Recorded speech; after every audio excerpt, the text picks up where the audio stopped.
Hello and welcome our blood viewers to RTD's News English edition. As usual, we begin our newsroom with the top and major headlines. A friendship celebrated with great fanfare.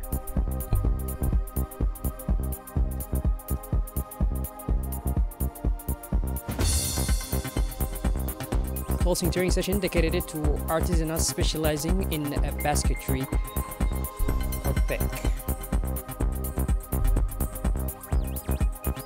And on the international scene in the Philippines, the death toll from the earthquake rises to 72. Search and rescue operations for survivors continue. Those were the major and top highlights. Welcome back to our newsroom, our blood viewers. The Escal International Hotel hosted a festive evening to mark the 76th anniversary of the founding of the People's Republic of China. The venue was decorated in red and gold and glittered with China's colors. The ceremony opened with the Chinese national anthem, reflecting both the celebratory spirit and the symbolic depth of the occasion. Attendees included the President of the National Assembly, Delaita Mohammed Delaita, the Minister of Health, Dr. Ahmed Robli Abdillah, several government ministers, members of the diplomatic corps, and senior officers from both the Djiboutian and Chinese armed forces, a scene that underscored the depth of relations between the two countries. The reception was more than a formal event. It served as an exhibition of China's cultural diplomacy.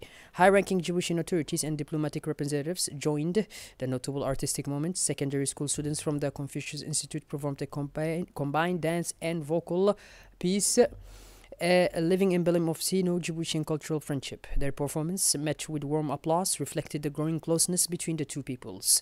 The event also provided an occasion to recall the renewed momentum of the Djibouti-China partnership, which this year advanced to the level of a comprehensive strategic partnership.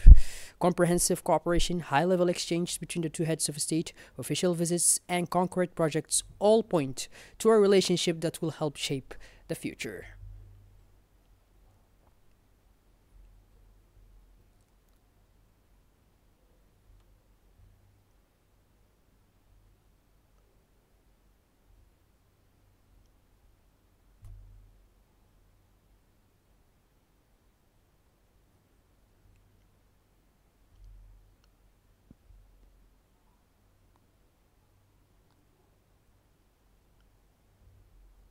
The Chinese ambassador to Djibouti, Mr. Hu Bin, delivered a speech where he reviewed the historical journey of the Chinese people.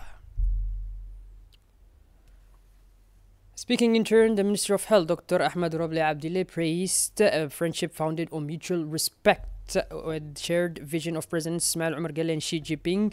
He affirmed that the relationship reflects sincere trust and fruitful cooperation. This morning, the Ministry of Urbanism, Construction and Housing hosted the signing ceremony of a memorandum of understanding between the ministry, represented by the Secretary General, and Qatar Charity, represented by its Djibouti Office Director. The ceremony took place under the auspices of the Ministry of Urbanism, Construction and Housing and the presence of an official from the Embassy of the State of Qatar. The signing marks the launch of a strategic partnership between the Ministry and Qatar Charity Office to support urban development and to construct social housing in the Damarjog area. Present at the event were the Governor of Arta Region, Mr. Hassan Dabil Ahmed, senior ministry officials, including the General Director of the National Agency for Land Rehabilitation, Mr. Abdurrahman Ali Ahmed, and his team, and representatives of the Qatar Charity Office. Under the agreement, Qatar Charity committed to supporting the government through an integrated project that includes the construction of 80 social housing units targeted at low-income families, the expansion of 3 school classrooms nationwide to accommodate more pupils, the construction of a mosque and a Quranic school, and sustainable improvements to local living conditions. The director of the Qatar Charity Office thanked the minister for her ongoing support and active contribution to launching this initiative and this socially oriented project, noting that this initiative constitutes a first phase that could be followed by additional phases in the future. In her remarks, the Minister of Urbanism, Construction and Housing, Mrs. Amina Abdi Aden, renewed her commitment to provide all administrative facilitation and to coordinate with local authorities to ensure the proper implementation of this project. Réjouis aujourd'hui de parrainer cette cérémonie de I'm honored to preside over today's ceremony marking the signing of a memorandum of understanding and partnerships between the Ministry of Urban Planning, Housing and International Organization Khadr Charity. This partnership, the result of a constructive dialogue and cooperation, becomes official today with the signing of this memorandum. This initial pilot project focused on the construction of 80 social housing units along with key community facilities in the area of the Merjouk, lays the foundation of a concrete and lasting collaboration with Khadr Charity. The project complements the 82 social housing units already completed by the government of Djibouti in 2024, aimed at relocating families previously living in precarious and informal housing. We are particularly proud to support Khadr Charity in the implementation of this initiative. I would like to express my sincere thanks to everyone involved in the planning and preparation of this important project. The Djibouti Office of Industrial and Commercial Property held a closing ceremony today for a training course dedicated to craftswomen at the Sheraton Hotel. The event was attended by the Minister of Commerce, Mr. Mohamed Warsim Mediri, and the Director of the Djibouti Office of Industrial and Commercial Property. The course organized by the office aimed to equip participants with the commercial tools needed to transform their traditional knowledge into sustainable economic assets. Over 3 days, craftswomen from 5 inland regions received specialized training focused on core industrial property topics, including trademark rights and methods for marketing handicrafts product. The ceremony concluded with a distribution of certificates to participants, marking their step towards professionalization and enhancing recognition of the nation's craft heritage. The initiative is part of a broader effort to support the local economy by promoting traditional talents and know-how. And it underscores industrial property as a strategic lever to protect cultural assets. The office reaffirmed its commitment to support local creators in promoting and protecting their work towards a more inclusive economy based on innovation and culture.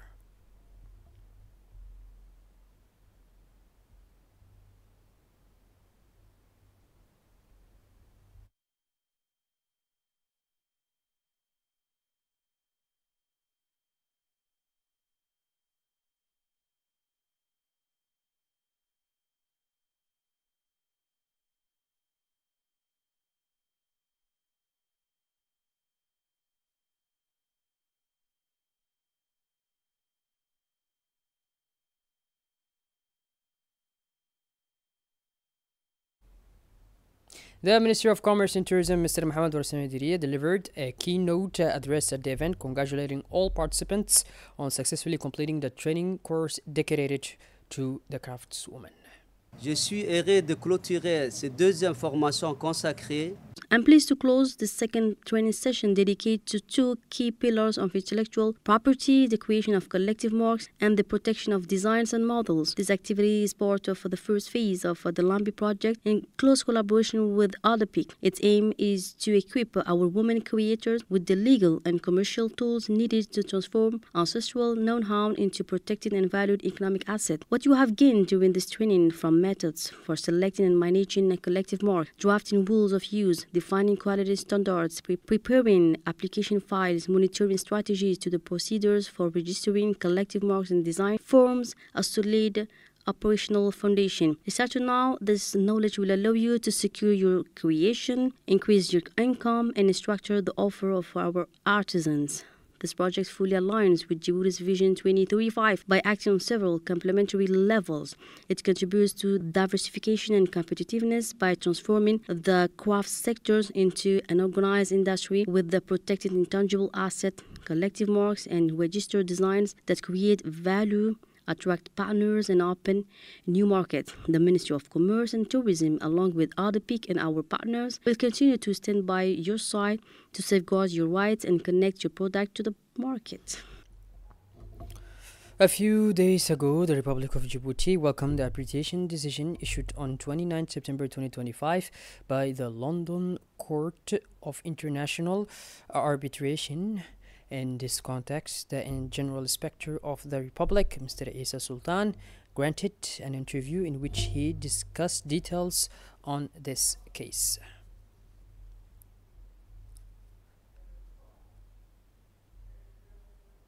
The Djibouti Ethiopia Conference on Facilitating Logistics for Regional Integration concluded at the Ayla Hotel in the presence of Minister of Commerce and Tourism, Mr. Mohamed Al-Samadiri, following 2 days of constructive and substantive discussions. The conference provided a platform to develop a shared vision for simplifying custom procedures, strengthening infrastructure, and improving logistics operations between the two countries. Institutional, economic, and logistics stakeholders affirmed their commitment to continue dialogue and to implement the recommendations emerging from the discussions. With the aim of transforming the logistics sector into a genuine engine of growth and regional integration, the conference marks a milestone in the strategic partnership between Djibouti and Ethiopia and underscores the joint desire to build a more competitive and mutually beneficial integrated economic space for the peoples of both countries.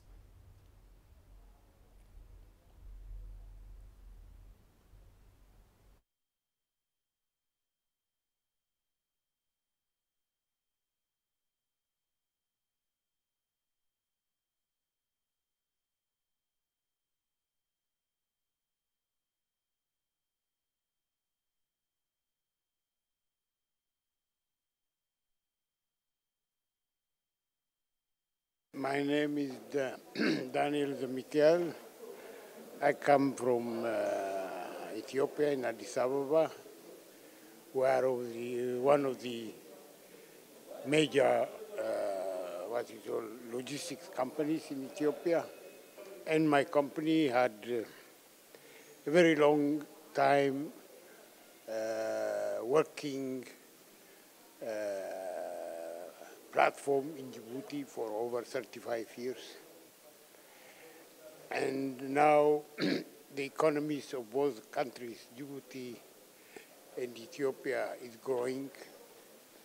So the demand for efficient logistics is very important.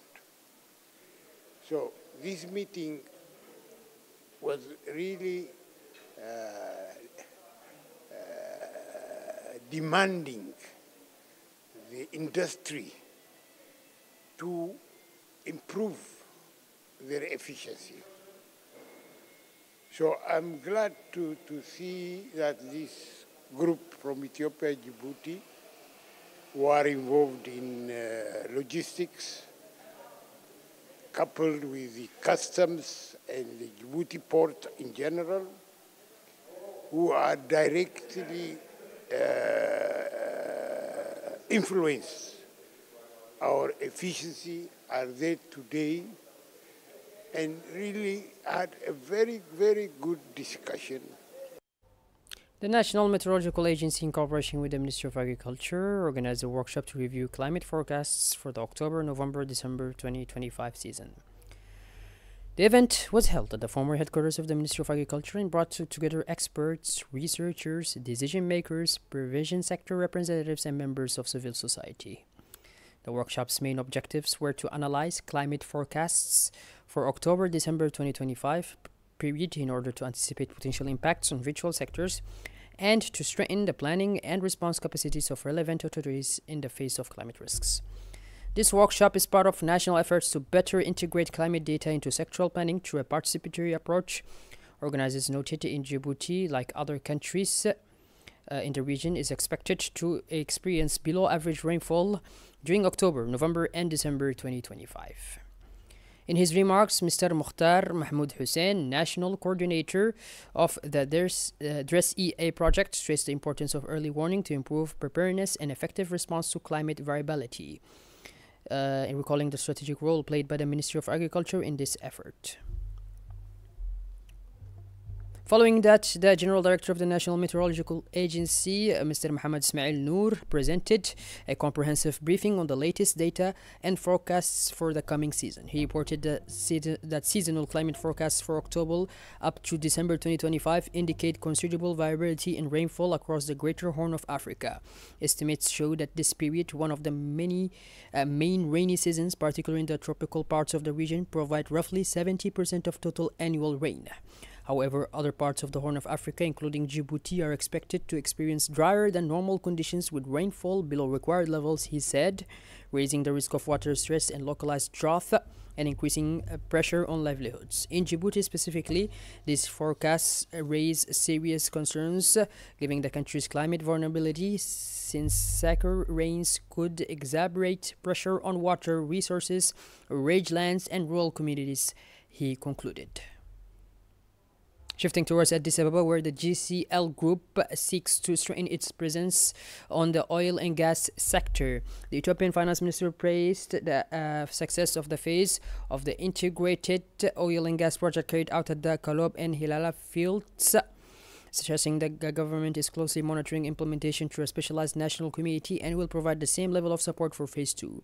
The head of GCL expressed gratitude to the Ethiopian authorities for their support and said his visit aims to discuss forthcoming investment steps, particularly regarding currency conversion, and he announced the group's intention to expand activities in Ethiopia by increasing investments in oil and gas, establishing new refineries, and creating mixing mining complex in Dirdawa.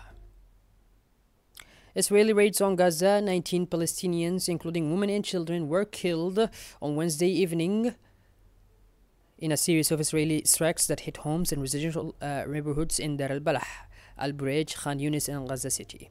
Dozens of others sustained injuries of varying severity, according to medical sources. Strikes that hit a family dwelling east of Dar al-Balah resulted in 9 fatalities, including 7 women and 2 children. 8 others were killed when a school sheltering displaced persons was struck. The Israeli Navy attacked the Global Fleet for Resilience, a flotilla that sought to break the blockade on Gaza in international waters and ordered its ships to head to Ashdod port. To date, the Israeli Navy has intercepted 13 ships from the fleet and detained dozens of activists aboard them. Contact has been lost with 2 journalists who were put on the convoy. The Navy has encircled the fleet in international waters prior to the attack. Before the interception, the flotilla was on high alert in anticipation of an imminent seizure after roughly 20 Israeli naval vessels were observed nearby, along with reports of naval mines. The flotilla, which departed Spain at the end of August, comprises 44 vessels carrying hundreds of pro-Palestinian activists from more than 40 countries. A strong earthquake measuring 6.9 on the Richter scale struck on the evening of Tuesday, 30 September 2025, off the coast near the city of Bago in Cebu Province, central Philippines. Magnitude earthquake hit off the coast of Bogo City in Philippines on September 3, 2025, killing at least 72 people and injuring 294, the worst toll since the 2013 Bohol quake. The hardest hit areas, including Bogo and San Remigio, suffers landslide and major damage to infrastructure, including bridges and historic buildings. Over 700 aftershocks have been recorded, complicating a rescue operation amid heavy rains and power outages. Search teams with dogs and heavy equipment are still looking for survivors. A state of emergency is in place, with authorities providing medical aid and shelter to displaced residents. Relief efforts face additional challenges as a tropical cyclone approaches the northern Philippines. UNESCO announced that the Kingdom of Saudi Arabia will host the next edition of the World Conference on Cultural Policies and Sustainable Development. In 2029, the international event aims to strengthen cultural dialogue and support the formulation of inclusive cultural policies and is expected to stimulate innovation and creativity while shaping future decisions and directions for cultural policy. Well, by this, our blood viewers, we finally conclude this edition. Thank you for being with us, and make sure to tune in later for more as usual. Have a wonderful evening and take care. Thank you once again.